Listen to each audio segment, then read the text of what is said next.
What's up, man? What's up with you, man? They say, why you think it's stopping the violence so important? That's why, man, we gotta cure this disease. It's a virus. It's a virus. Growing up in my community, on the south side of Chicago, in a community called Inglewood and Auburn Gresham, that's all we saw was violence. So we just adapted that early on and just became that.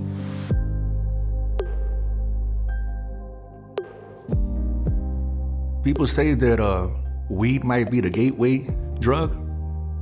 I really think trauma is the gateway drug. We have a lot of young men and women growing up with a lot of trauma, and they say bad people don't hurt people, hurt people hurt people. And the longer I worked with the organization, the more I bought into it.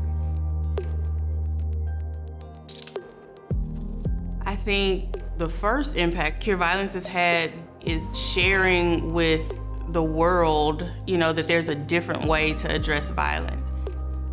It's not really doom and gloom. This whole idea of punishing folks to address the issue of violence is really making it worse.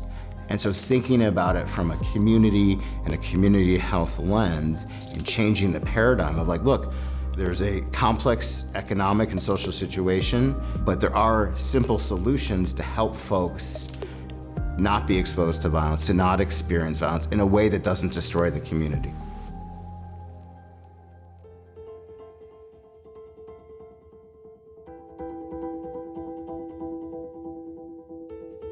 So at Cure Violence, we define violence as a public health crisis.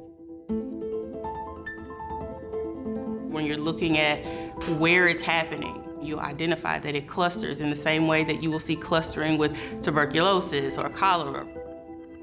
You're looking at the epidemic waves, right? Like the seasons of maybe nothing happening and then all of a sudden, there's a spike, and we're looking at what is causing these spikes, and you can follow violence in the very same way. And then lastly, you're looking at the fact that there's a mode of transmission. And so in the same way that we have addressed other epidemics, pandemics around the world, the innovation here was, let's see if we will have the same kinds of outcomes if we apply that to violence. Our approach is really based on epidemic control, and it's three things, right? You interrupt the transmission, prevent future spread, and change community and group norms. Don't know. Violence is it's contagious. It's, it's a disease, It come from our kids watching us, do the same thing.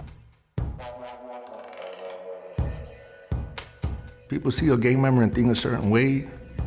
I see a gang member and I see hurt men and women,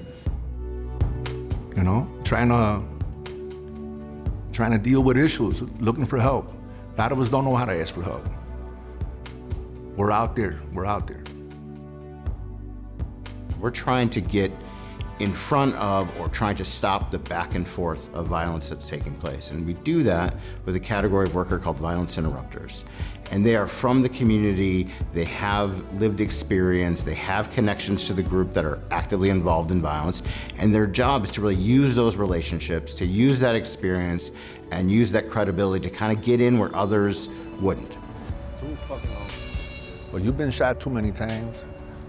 You're young, you're just growing up, and we don't want you to go into prison. The number one thing, this is about relationships. We know everybody. So we know how to approach people. We know how to talk to people. We know how not to be judgmental. When I started doing this, I thought, wow, I've been doing this for a while. Didn't know there was a name to it, and they put a name on it, gave me more techniques, more ways to work situations out, and I'm passing that along now. Same thing. If it worked on me, I'm pretty sure I could get other people to make it work. We do everything for our community. We're not just out here spreading the word of peace. We feed communities, we help with job training, mental health, school. But what I can say, once we start implementing the Cure Violence Global model, we have in our area seen a 26 decrease in aggravated assaults. you know, and we've also seen a 47 decrease in murders in our zone. But that's because we're on it every day. The impact is remarkable. I must say, because I look at it, I was part of that problem. But when you hire Cure Violence Global people to be a part of that solution in these communities, it changed everything. You see the shooting and killing go down. You see people changing their mindset. You see people really getting to know each other, building relationships. You see the community coming together as a whole.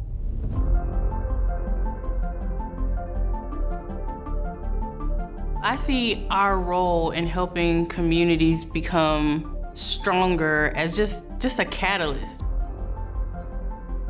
There is power in community already. We just help them see, right? And then we help build a skill set that allows for them to actualize that power that's there.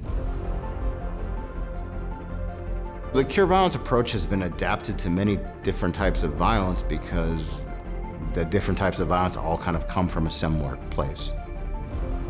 We've been able to adapt to school-based violence, gender-based violence, to political violence. There is a long way to go and there's a lot of work to be done, but we know we can reach the end of the marathon. We have the science, we have the evidence, we have everything that's needed to do it, but it hasn't been done at scale. It hasn't been done at a real serious level. Now that I'm older and I've been doing this work, I have a different definition of being gangster. If I could help someone get a job, that's gangster. If I could keep you alive, that's gangster. If I could change your norms, that's gangster. That's how I see things now. We innovated this model and now we are adapting it, and it's really been adapted all over the globe. The vision of Cure Violence Global is just a world without violence. That's strong, right? But I think it's strong and it's bold, but it's bold in hope.